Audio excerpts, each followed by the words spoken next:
शुभू स्वीटीकडे आला आणि यावेळी त्यानं तिच्याशी बोलण्याचा पूर्णपणे वेगळा अंदाज ठेवला होता। नेहमीसारखा राग नव्हता, ओरडणं नव्हतं, तो अगदी शांतपणे पण अतिशय स्पष्टपणे तिच्याशी बोलू लागला। त्यानं म्हटलं, स्वीटी, तुझ्या डोक्यात जे काही चाललंय ना ते सगळं फक्त तुझ्या मनातलं आहे। माझ्या मनात तसं काहीच नाहीये। मी तुझ्याकडे फक्त मैत्रीच्या नात्यानं बघतो, एवढंच। तू जे प्रेम प्रेम म्हणत फिरतेस त्यातलं माझ्या मनात अजिबात काहीही नाहीये। त्यामुळे माझ्याबद्दल तू जे विचार करतेस, जे स्वप्न बघतेस ते आता बंद कर। शुभूनं हे सगळं अगदी सरळ सरळ कोणताही गोंधळ न ठेवता तिला सांगितलं। त्यानं पुढे समजावून सांगितलं, स्वीटी, तू सगळ्यांना त्रास देतेस, मला त्रास देतेस, दुसऱ्यांना त्रास देतेस आणि सगळ्यात जास्त तर स्वतःलाच त्रास देतेस। यातून तुला मिळतंय काय? फक्त मनस्ताप, एवढंच ना? मग का वेड्यासारखं वागतेस तू? का हा हट्ट धरून बसतेस? शुभू खूप खूप शांतपणे पण प्रत्येक शब्द वजनदार ठेवत बोलत होता।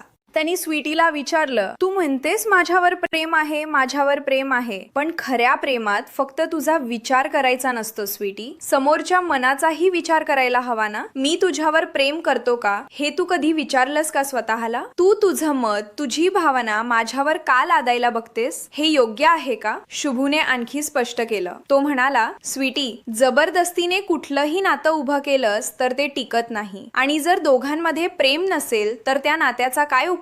तू हट्टीपणा का करतेस? मला तुझ्याबरोबर कुठलाही व्यवहार करायचा नाहीये, कारण माझं तुझ्यावर प्रेम नाहीये। जबरदस्तीने मी का संसार करू? मी तुला अगदी स्पष्ट सांगतोय स्वीटी, माझं तुझ्यावर प्रेम नाहीये। आता तू हे डोक्यात फिट करून घे। शुभूने प्रत्येक शब्द बारकाईने निवडून अगदी थेट तिला सांगितलं। त्याने म्हटलं, तू शब्दाने शब्दाचा बारीक विचार केलास तर तुला सगळ्या प्रश्नांची उत्तरं मिळतील। मी जे बोललोय ते नीट ऐक आणि समज। शुभू हे सगळं सांगून तिथून निघून गेला आणि स्वीटी ती तिथे शांत उभी राहिली। तिने एकही शब्द बोलला नाही। शुभू समोर असताना ती पूर्णपणे गप्प होती, जणू काही तिला काहीच समजलं नाही किंवा ती काहीच बोलू शकली नाही। पण शुभू निघून गेल्यावर मात्र स्वीटीचा खरा रंग बाहेर आला। ती एकदम भडकली। तिने स्वतःशीच बोलायला सुरुवात केली। ती म्हणाली, हे काय बोलून गेला शुभू की माझ्यावर प्रेम नाही? ती ओरडायला लागली, असं कसं बोलू शकतो तो की माझ्यावर प्रेम नाहीये? हे शक्यच नाहीये, त्याला माझ्यावर प्रेम करायलाच लागणार, मला हे मान्यच नाहीये। स्वीटी आता रडायला लागली आणि तिचा राग वाढत गेला।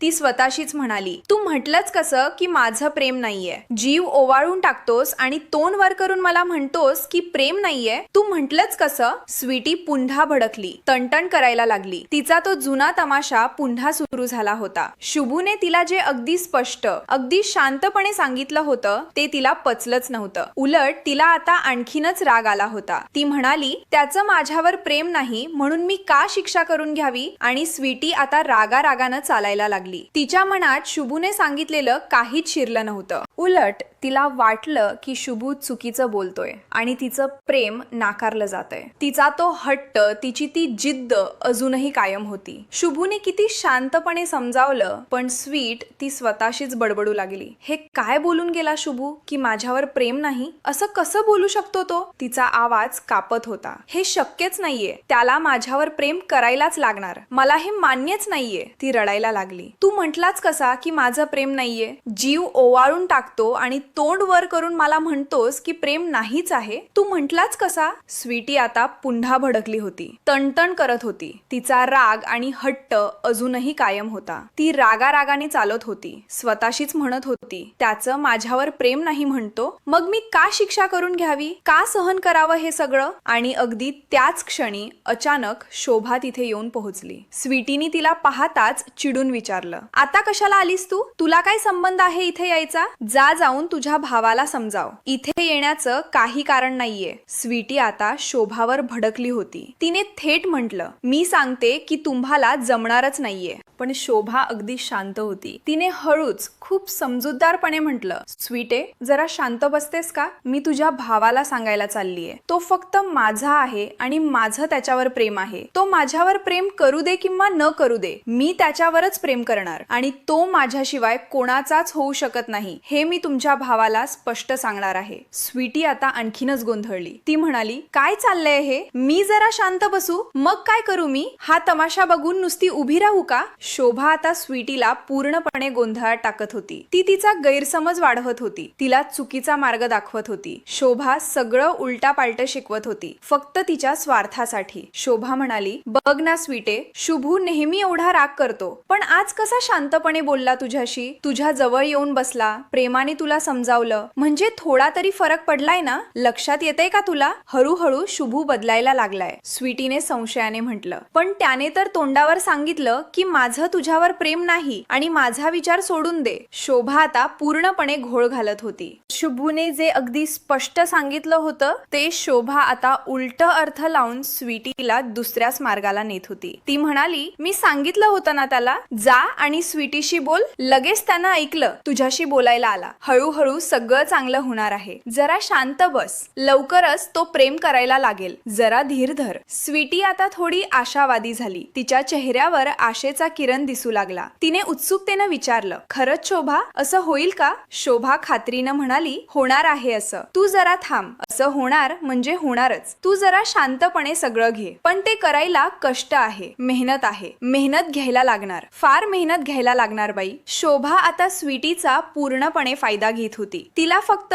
पैसे उकळायचे होते आणि स्वीटी तिला देत होती. शोभा प्रत्येक वेळेला स्वीटीला उल्लू बनवत होती, पण स्वीटीला काहीच कळत नव्हतं. ती म्हणाली, आणि सगळं करायला थोडा खर्च पण आहे ना? स्वीटीनं लगेच म्हटलं, खर्च? हो, खर्च तर करायला लागणार ना? शोभा म्हणाली, खर्चाची काळजी करायची नाही, मी आहे ना, सगळा खर्च बघून घेते, तुम्ही फक्त काम करा. स्वीटीने आणखी जास्त पैसे काढले आणि शोभाच्या हातात ठेवले. तिने आग्रहाने म्हटलं, हे पैसे घ्या, फक्त माझं काम करा. शोभा काही करत नव्हती, फक्त स्वीटीला उल्लू बनवत होती. स्वीटी म्हणाली, फक्त शुभू माझं झायला पाहिजे, असं काहीतरी करायचं. शोभा धीराने म्हणाली, टेन्शन घेऊ नको, आम्ही आहोत ना, आम्ही बरोबर शुभूला तुझाच करणार, तू शांत बस. स्वीटीने भरपूर पैसे दिले शोभाला, पूर्ण विश्वासाने. दुसऱ्या दिवशी सकाळी श्रावणीने फोन लावला होता. तिचा आजचं शेड्यूल काय आहे ते तिने मोबाईलवर रेकॉर्डिंग केलेलं होतं. ती आता ते ऐकत होती आणि लक्षात ठेवण्याचा प्रयत्न करत होती. ऐकते आणि लक्षात ठेवते, पुन्हा ऐकते आणि पुन्हा लक्षात ठेवते. ती पूर्ण एकाग्रतेने हे करत होती. तेवढ्यात शुभू आला आणि तिच्या मागे शांतपणे उभा राहिला. तो बघत होता की ती काय करते. थोड्या वेळाने त्याने विचारलं, मॅडम काय करत आहात? श्रावणीने वर पाहिलं आणि हसत म्हटली, असं काही नाही रे, मोबाईलवर ऐकून लक्षात ठेवण्याची प्रॅक्टिस करते. म्हणजे तू असं पटपट सांगतोस आणि लक्षात ठेवतोस, तसं मी सुद्धा ऐकल्यावर लक्षात राहतं की काय, त्याची प्रॅक्टिस करते. शुभूने आश्चर्याने विचारलं, असं का करता हा, काय गरज आहे याची? श्रावणी म्हणाली, काल कसला गोंधळ झाला, बघितलं नाही का तू? काल सारखी मोठी यादी सांगितली पटापट आणि माझ्या काहीच लक्षात राहिलं नाही, तर काय करायचं? शुभू, तुला कळतंय का, गडबड होऊन जाणार आणि मला कोणतीही गडबड करायची नाहीये. माझी मेमरी मला वाढवायची आणि सगळी कामं अगदी परफेक्ट करायची. शुभू तिच्या मागे आला आणि उभा राहिला. तो तिला बघत होता की ती नक्की काय करतीये. श्रावणीला कळलं की कोणीतरी मागे उभं आहे. तिने मागे वळून बघितलं तर शुभू होता. शुभूने विचारलं, मॅडम काय करताय? श्रावणी थोडी गोंधळून म्हणाली, असं काही नाही रे, मोबाईलवर ऐकून लक्षात ठेवण्याची प्रॅक्टिस करते. म्हणजे तू असं पटपट सांगतोस आणि लक्षात ठेवतोस ना, तसं मी सुद्धा ऐकल्यावर लक्षात राहतं की काय, त्याची प्रॅक्टिस करतीये. शुभूला आश्चर्य वाटलं आणि त्याने विचारलं, असं का करतायस, काय म्हणून? श्रावणीने खुलासा केला, काल कसला गोंधळ झाला, बघितला नाही का तू? काल सारखी मोठी यादी सांगितली पटापट आणि माझ्या काहीच लक्षात राहिलं नाही, तर काय करायचं शुभू, तुला कळतंय का?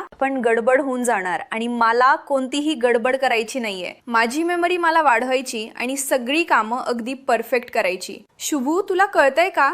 तिच्या आवाजात खरी चिंता होती. ती खरंच कामात चूक करायची नव्हती आणि त्यासाठी ती मेहनत घेण्यास तयार होती. शुभूनं तिची ही मेहनत आणि समजूतदारपणा पाहिला. त्याला वाटलं की ही मुलगी खरंच कामाबद्दल गंभीर आहे. त्याने म्हटलं, इकडे आण ती वही आणि पेन. श्रावणी थोडी गोंधळली आणि म्हणाली, का? शुभू हसला आणि म्हणाला, याची काहीच गरज नाहीये, तुमचं सगळं लक्षात राहणार आहे. श्रावणीनं आश्चर्याने विचारलं, आणि कसं, असं कसं सांगतोस का? शुभू म्हणाला, मी आहे ना, मी सगळं काही लक्षात ठेवायला लावतो. तो आत गेला आणि एक छोटा फोन घेऊन आला. त्याने श्रावणीला तो फोन दाखवत म्हटलं, हा फोन मी सानिकासाठी वापर आणला होता, पण तिने कधीच वापरला नाही, म्हणजे सानिकाला कधी उपयोगच झाला नाही. यात सगळं रेकॉर्ड होतं. तुला लक्षात ठेवायची काही गरजच नाहीये. तुम्हाला जे हवं ते तुम्ही कधीही ऐकू शकता. शुभूने पुढे समजावून सांगितलं, साहेब जेव्हा तुम्हाला कामं सांगत असतील तेव्हा सगळी कामं यात रेकॉर्ड होतील. नंतर शांतपणे ऐकायचं आणि सगळं लिहून ठेवायचं, म्हणजे कुठेही गडबड गोंधळ होणार नाही. कळतंय का तुम्हाला? शुभूने खूप छान आणि सोपा असा उपाय आणलेला होता श्रावणीसाठी. आज कामात काहीही गडबड गोंधळ होणार नाही यासाठी शुभूने काळजी घेतलेली होती. श्रावणी खूप खुश झाली. तिच्या चेहऱ्यावर आनंदाची लहर आली. ती म्हणाली, बेस्ट रे, माझ्या खूप उपयोगी पडणार आहे हा. काम सुद्धा नीट होणार आणि एक सुद्धा चूक होणार नाही. शुभू, थँक्यू. तिच्या आवाजात खरी कृतज्ञता होती. त्या फोनवर एक छोटंसं हार्ट चिटकवलेलं होतं. श्रावणीने ते बघितलं आणि गंमतीने हसत म्हणाली, काय रे, डेक्ता फोन सोबत तुझं हृदय पण देतोयस का शुभू? शुभू लगेच जरा नर्वस झाला. त्याचा चेहरा लाल झाला आणि तो परत हसायला लागला. श्रावणी त्याची ही अवस्था बघून म्हणाली, काय रे शुभू, गंमत केलीये? लगेच सिरियस झाला का? शुभूने संभाळत म्हटलं, अगदी गंमत केली असू दे. त्याला थोडं लाज वाटत होतं. त्याने ते हार्ट काढायचा प्रयत्न केला आणि म्हणाला, ठिकाणी लावलाय वाटतं, काढतो मी. पण ते चांगलं चिटकलेलं होतं, निघतच नव्हतं. शुभू प्रयत्न करत होता पण ते निघत नव्हतं. श्रावणीने त्याला थांबवलं आणि हळूच म्हणाली, असू दे रे, कशाला काढतोयस? नको काढू. शुभू म्हणाला, मॅडम. श्रावणीने त्याला थांबवलं आणि गंभीरपणे पण मनातल्या मनात हसत म्हणाली, तुझं हृदय मी खूप सांभाळून ठेवणार, अगदी स्वतःच्या हृदयाजवळ. त्यामुळे तू घाबरू नकोस. आता माझ्याकडे तुझं हृदय अगदी सेफ राहणार आहे. शुभू आश्चर्यचकित होऊन श्रावणीकडे बघत राहिला. तिने अगदी सहजपणे असं म्हटलं होतं, पण त्याच्या मनावर त्याचा खूप मोठा परिणाम झाला. तो सुद्धा हसला आणि श्रावणीकडे बघत राहिला. त्यांच्या दरम्यान एक गोड क्षण निर्माण झाला होता. तेवढ्यात स्वीटी आली आणि नंदा अक्काच्या जवळ उभी राहिली. नंदा अक्का तिला विचारतात, काय ग स्वीटी, काल एवढी तडकाफडकी का निघून गेलीस? काही सांगितलं नाही? स्वीटी चिडलेल्या आवाजात म्हणाली, नाहीचा, प्लॅन फसला ना, मग मला चिडचिड झाली, मग मी निघून गेले. नंदा अक्का तिला समजावू लागली, काय टेन्शन आलं तर तू श्रावणीला टेन्शन द्यायचं ना, स्वतःच का पळून गेलीस? वेडी आहेस काय? परत असं वेडेपणा करायचं नाही. कामाला ना माझ्याकडे, मग कामच करायचं, असं पळून जायचं नाही. कशासाठी आली ना लक्षात ठेवायचं, आणि जायचं असेल तर मला विचारायचं आणि मग जायचं. न सांगता अजिबात जायचं नाही स्वीटे, लक्षात येतंय का? नंदा अक्काने चांगली झापली होती स्वीटीला. ती तिला नीट समजावत होती की इथे काम करायचं असेल तर नियम पाळायला लागतात. स्वीटी आता भडकली. तिला हे सगळं ऐकवत नव्हतं. ती म्हणाली, थंड पडा की. हो, सारखं वेडेपणा मूर्खपणा काय हे बोलता? नीट बोलता येत नाही का तुम्हाला? आतापर्यंत मम्मी पप्पाचं पण ऐकलं नाही आणि तुमचं काय ऐकालोय? पहिला प्रश्न शुभूचा. त्याला मिळवण्यासाठी माझ्याकडे 100 मार्ग आहेत. त्यामुळे तुमचं ऐकून घेऊन इथे थांबणार असं काही गैरसमज करू नका. माझ्याशी बोलताना जरा विचार करून बोलायचं. ठरवलं तर नोकरीवर लात मारी आणि निघून जाई ना, त्यामुळे जरा जपून वागायचं माझ्याशी. स्वीटीचा अहंकार आता पूर्ण शिगेला पोहोचला होता. ती कोणाचंही ऐकायला तयार नव्हती. नंदा अक्का थोडी चिडली आणि म्हणाली, का जातोस?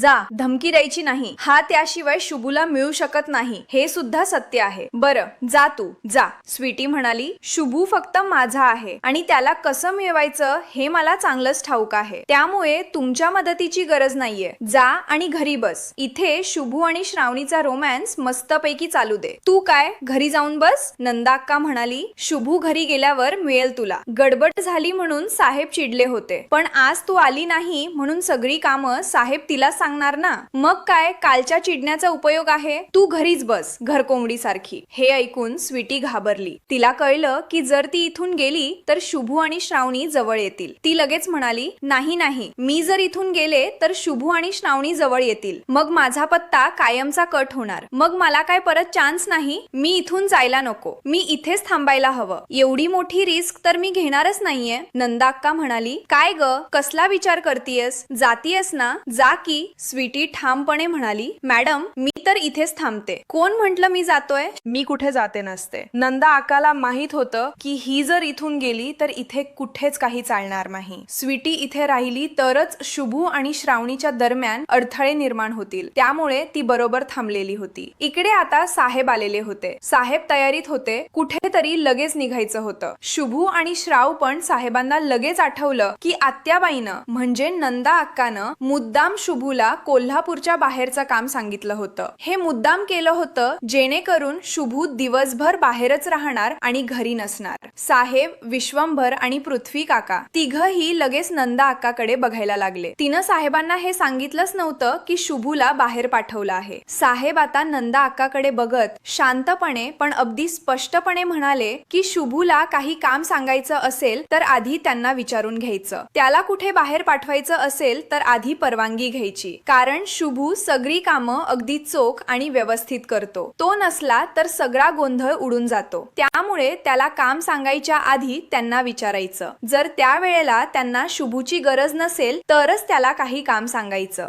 विश्वंभर आणि नंदा अक्का दोघंही मान खाली घालून उभे राहिले. साहेबांनी सकाळीच नंदा अक्काची चांगलीच हाजरी घेतली होती. शुभू साहेबांना समजावून सांगत म्हणाला की त्याचं म्हणणं अगदी बरोबर आहे. काल पहिल्या दिवशी श्रावणीकडून एवढी अपेक्षा करायला नकोच होती. ती नवीन होती, पहिला दिवस होता, त्यामुळे एकदम सगळी जबाबदारी देणं चुकीचं होतं. थोडं थोडं तिला कळायला लागेल, हळूहळू ती सगळं शिकेल, पण आज मात्र कामात कोणताच गोंधळ नको. साहेब म्हणाले, हो ठीक आहे, पण आजच्या कामाची जबाबदारी तुझी आणि आम्ही टेन्शन घेणार नाही. शुभूने खात्रीपूर्वक सांगितलं की साहेब तुम्ही टेन्शन घेऊ नका, सगळं काम चोख होणार आहे. मग शुभूने पूर्ण शेड्यूल साहेबांना सांगायला सुरुवात केली. श्रावणीने लगेच रेकॉर्ड करायला सुरुवात केली. शुभू सांगत होता आणि ती मोबाईलवर रेकॉर्ड करत होती. कोणाच्या सोबत किती वाजता मीटिंग आहे, काय विषय आहे, कोणत्या व्यक्तीशी काय चर्चा करायची आहे, सगळं काही तपशीलवार शुभू सांगत होता आणि श्रावणी अगदी लक्षपूर्वक नोंदवत होती. साहेब अगदी स्पष्ट सूचना देत म्हणाले की ज्या व्यक्तीबरोबर मीटिंग आहे त्यांचे कागदपत्र जर क्लिअर असतील, जागा जर क्लिअर असेल तरच मीटिंग फिक्स करायची, नाहीतर मीटिंग तिथल्या तिथे रद्द करायची. सगळे कागद क्लिअर असतील तरच ते मीटिंग घेणार, नाहीतर बळजबरीने कोणत्याही सह्या करणार नाहीत. शुभूला विचारलं की कळतंय का? शुभूने होकार दिला. मग साहेब पुढे म्हणाले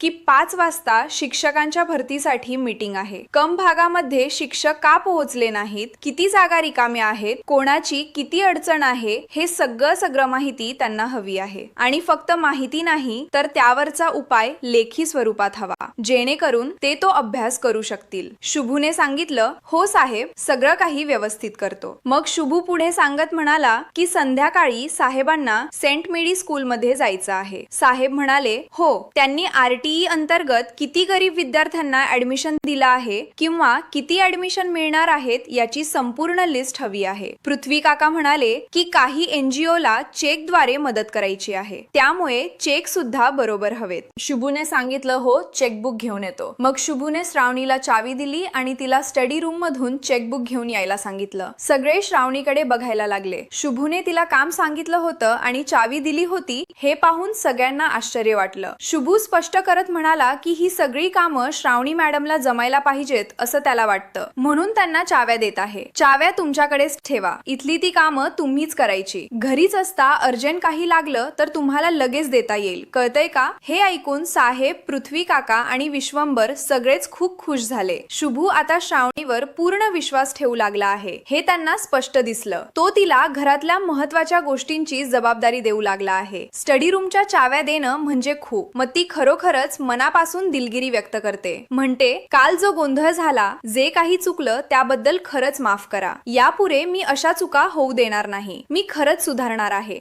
श्रामिल काहीच बोलत नाही, फक्त हातवारे करून तिला चेकबुक घेऊन यायला सांगतो. पण त्याच्या मनात राग मात्र तरळतोय. त्याला वाटते की हा शुभू नेहमी श्रावणीला पाठीशी घालतो, तिला सपोर्ट करतो. जोपर्यंत शुभू आहे तोपर्यंत श्रावणी एकटी पडणार नाही. त्यामुळे श्रामिलच्या मनात विचार येतो की शुभूचा काहीतरी बंदोबस्त करायला हवा. मग कुठे श्रावणी एकटी सापडेल आणि तिला हाताळणं सोपं होईल. श्रावणी चेकबुक घेऊन परत येते आणि निघायला लागते. तेवढ्यात शुभू तिच्या जवळ येतो. तो हसत हसत म्हणतो, असंच काम करत राहायचं, खूप छान चाललंय आणि तू जो डिक्टाफोन दिलास ना त्याचा खूप चांगला उपयोग होणार आहे. बाबांनी जे काही सांगितलं ते सगळं मी आता रेकॉर्ड करून घेतलंय. शुभूला खरंच आनंद होतोय की श्रावणी आता काम छान करायला लागली आहे. त्याला वाटतंय की साहेबांचा आणि श्रावणीचा बॉन्ड हळूहळू चांगला होत चाललाय. श्रावणीने दिलेला डिक्टाफोन त्याला खूप उपयोगी पडतोय. त्यामुळे तो सगळ्या सूचना रेकॉर्ड करून घेतो आणि नंतर ऐकून श्रावणीला सांगतो. यामुळे कोणतीही गोष्ट चुकत नाही आणि श्रावणी अचूक काम करू शकते. थोड्या वेळानं साहेबांची मीटिंग सुरू होते. काही लोक मदतीसाठी आलेले असतात. त्यांना आर्थिक मदत करायची आहे. साहेब फक्त श्रावणीकडे बघतात, कोणताही शब्द बोलत नाही. पण श्रावणी लगेच समजून घेते की काय हवंय. ती पटकन जाते आणि ज्यांच्यासाठी पैसे ठेवलेले आहेत त्यांचे पाकिट, फाईल्स सगळं काही घेऊन येते आणि साहेबांकडे देते. साहेब तिच्याकडे कौतुकाने बघतात. श्रावणी आता सगळी कामं अचूक आणि वेळेवर करत आहे. तिला काय हवंय हे समजायला लागलंय आणि ती त्याप्रमाणे वागतीये. हे सगळं नंदा अक्का आणि स्वीटीला अजिबात पचत नाही. त्यांना इतका राग येतोय की श्रावणी कधी चूक करणार, कधी अडखळणार याची ती वाट बघत असतात. पण श्रावणी कोणतीही चूक करत नाही. स्वीटीला तर फारच त्रास होतोय की श्रावणी एवढी कामं कशी चोख करते. पटापट सगळं व्यवस्थित, कोणतीही चूक न करता, कोणताही गोंधळ न करता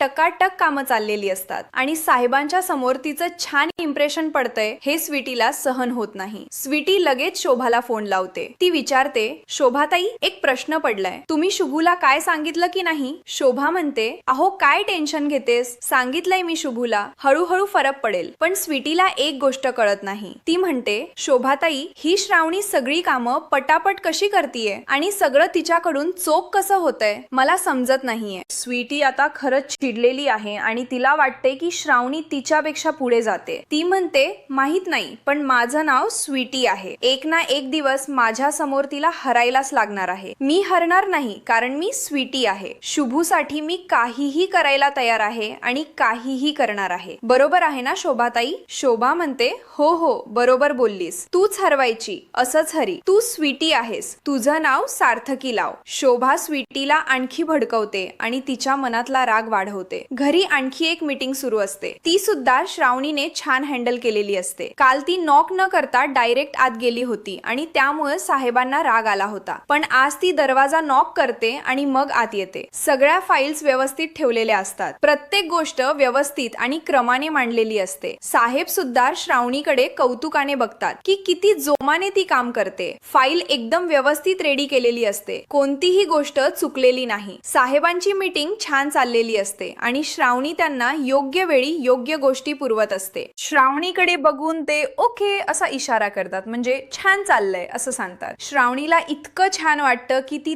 लगेच तोंड फिरवते आणि देवी आईला हात जोडते. तिला वाटतं की देवी आईच्या कृपेने हे सगळं शक्य झालंय. तिची मेहनत, शुभूची मदत आणि देवी आईचा आशीर्वाद यामुळे ती आता साहेबांच्या अपेक्षा पूर्ण करू शकते. श्रावणीच्या डोळ्यात कृतज्ञता दिसते आणि ती मनातून देवी आईचे आभार मानते. इतकी मोठी जबाबदारी, इतकं काम आणि तू अगदी नवीन या सगळ्यात. पण श्रावणी तू सगळं काही इतक्या व्यवस्थित केलंस की मलाही चकित केलंस. खूप छान काम केलंयस बाळा असं म्हणत ते तिला घट्ट मिठी मारतात. त्यांच्या आवाजात खरा अभिमान आहे. अपर्णा काकू सुद्धा श्रावणीला जवळ घेतात आणि प्रेमाने तिच्या डोक्यावर हात फिरवत म्हणतात, मला खूप अभिमान वाटतोय तुझा श्रावणी. तुझं भरभरून कौतुक केलंय आम्ही. तू खरंच सगळ्यांना दाखवून दिलंस की तुझ्यात किती ताकद आहे. श्रावणी त्यांच्या समोर नम्रपणे उभी राहते पण तिच्या डोळ्यात एक नवा आत्मविश्वास दिसतो. ती म्हणते, मॅडम तुमचा हा आनंद असाच टिकायला पाहिजे. यावर कोणतंही विघ्न यायला नको. मी आता काहीही करायला तयार आहे.